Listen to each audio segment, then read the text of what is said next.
উফ, এবার শীতটা যেন একটু বেশি, পত্রিকা পড়তে গেলেও হাত জমে যাচ্ছে। আরামে বসে বসে পত্রিকা পড়ছো তবু বলছো ইস আস। আর আমাকে দেখছো সকালে উঠে কতগুলি কাজ করছি।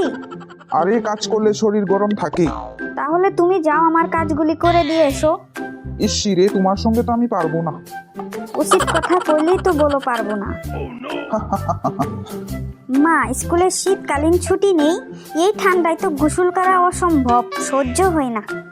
হ্যাঁ, তোর হিসাবে তো পুরো বছরটাই ছুটি থাকা দরকার। মা, তুমি কি বুঝবে? তুমি তো আর স্কুলে যাও না। স্কুলে না গেলে লেখাপড়া কিভাবে শিখলাম?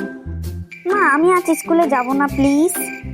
ওরে, তুই জানিস একদিন স্কুলে না গেলে তো পত্রিকায় নাম এসে যাবে তোর। তোর বাবাকে বিচার দেবে মাস্টার মশাই। তার মানে আমার স্নানটা করতেই হবে, ডেলি স্কুলে যেতেই হবে, বুঝলাম। হ্যাঁ হ্যাঁ, যেতেই হবে, না হলে শিখবি কি করে? আমিও আসলাম তোমাকে একটু হেল্প করতে। তুমি আমাকে হেল্প করতে এসেছো নাকি তুমি একটু হাতটাকে গরম করতে এসেছো চুলায়? উল্টা করে লাইটার ধরলে গেট জ্বলবে কি করে? ইরি বাবা, তোমাদের কি ঠান্ডা লাগে না নাকি?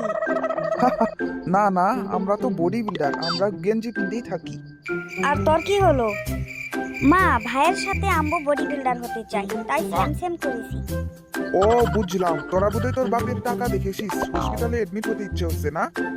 আরে মা দেখো না, বাবা এগুলি কি আবুল তাবুল বলছে। এগুলি বাদ দাও, জলদি ড্রেস পিন্ধো আর স্কুলের জন্য তৈরি হও।